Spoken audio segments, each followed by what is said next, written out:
Vamos lá, galera, nós vamos falar sobre a bolha no mercado chinês. Bolha imobiliária na China e Brasil, infelizmente, quem vai pagar o preço. Então presta bem atenção que eu vou falar para vocês e o que fazer com tudo isso que está acontecendo. O mercado chinês está em crise. Eu vou mostrar para vocês algumas coisas da dimensão dessas crises. E o problema é que quando os chineses estão com um pequeno resfriado, isso pode acabar com um gripe bem forte aqui no Brasil.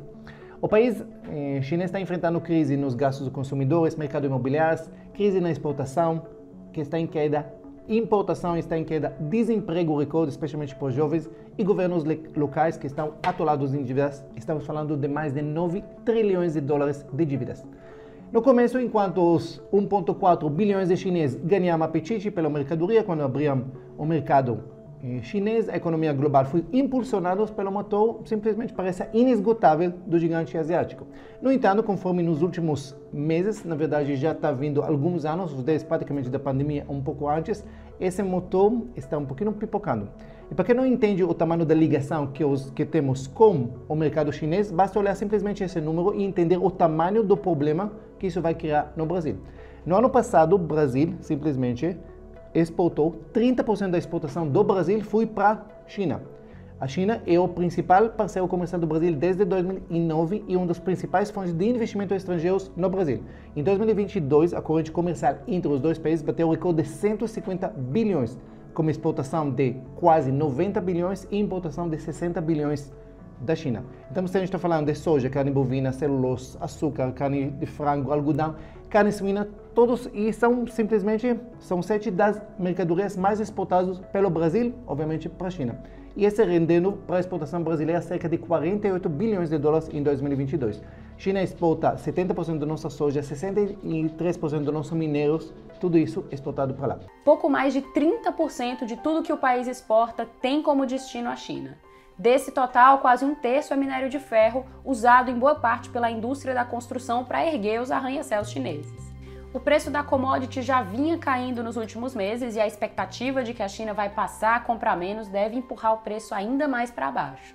O Brasil venderia menos tanto em valor, por causa da queda da cotação, quanto em volume com a demanda deprimida. Com uma renda menor de exportações, a tendência é que essa dinâmica ajude a encarecer o dólar e enfraquecer o real. A queda nas importações e exportações da China se expandiu mais ainda no mês de julho agora.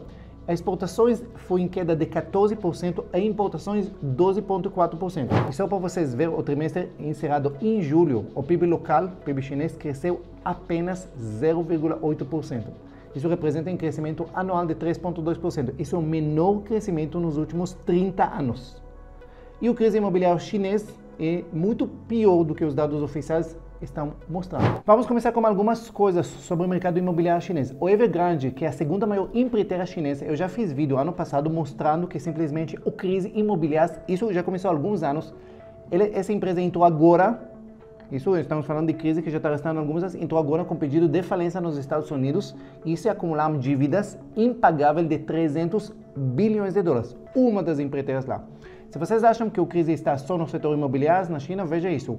A China simplesmente deixa de divulgar dados do desemprego entre jovens. Quando um governo comunista, um ditador, para de divulgar os dados oficiais, por algumas desculpas, a gente já sabe que os números são muito piores. Julgando pelas estatísticas oficiais do governo chinês, o mercado imobiliário tem uma pequena, leve queda. Entre casas novas que têm uma pequena queda no preço de 2,4% e os casas velhas de 6%. No entanto, as imagens que aparecem e os dados que aparecem de agentes imobiliários independentes e provedores privados de dados é bem diferente do que esse número. Esses números mostram que os preços das casas existentes já caíram mais de 15% em bairros nobres, em cidades como Xangai e em outras cidades na China, e mais ainda casas existentes perto, por exemplo, da sede de Alibaba, que todos vocês conhecem, caíram mais de 25% desde os picos de 2021. Isso de acordo com os agentes locais na China. A gente precisa entender que os chineses não têm muita liberdade de investimento. Os chineses praticamente têm duas opções: ou enfiar o dinheiro dele embaixo do colchão, ou comprar simplesmente ativos imobiliários. Então, lá é extremamente comum comprar uma planta, tudo isso. Só que as pessoas investiram o dinheiro deles, o mercado durante décadas era extremamente aquecido, você comprava a sua casa na planta, depois você poderia vender ele, comprar uma coisa maior e assim vai.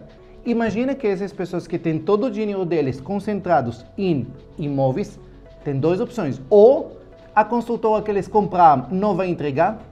Estamos falando de a imobiliária, por exemplo, o Country Garden, que eu vou falar para ela agora, eles vão conseguir entregar menos do que 50% dos empreendimentos que ela prometeu. Então você tem uma opção que você não vai receber seu imóvel, você financiou e nem vai receber o imóvel, ou o imóvel que você tem e está caindo o preço dele em 25%, que é todo o dinheiro que você tem na vida. Imagina essa crise que está criando.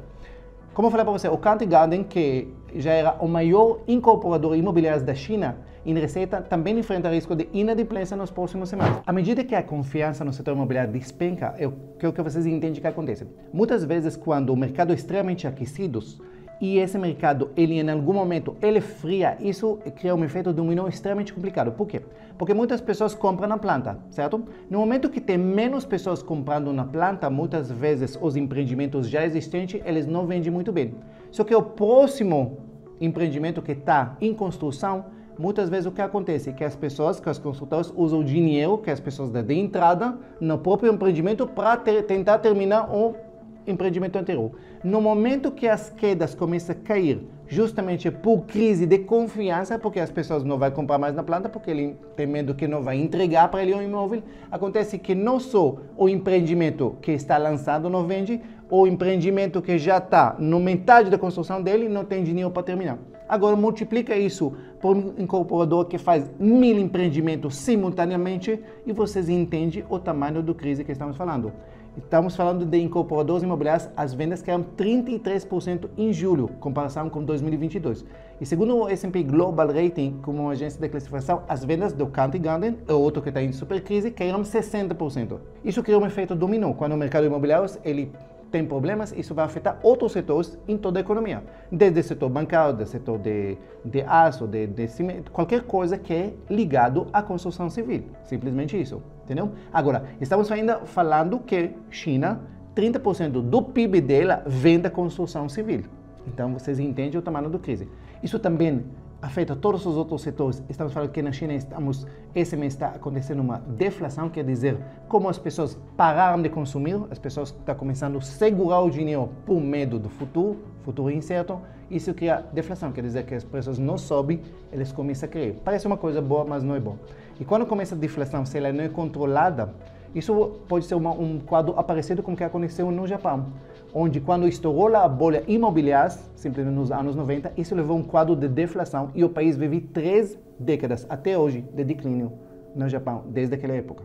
Enfraquecimento, obviamente, da economia chinesa vai sinalizar um encolhimento de demanda por produtos importados, obviamente. Então, pensa desde interesse pela soja, aqui brasileira, desde proteínas que a gente exporta aqui do Brasil, isso menos apetite por petróleo, minérios, ferro, todos os segmentos da indústria, simplesmente se eles não têm demanda lá, tanto quanto antes, vai comprar muito menos aqui.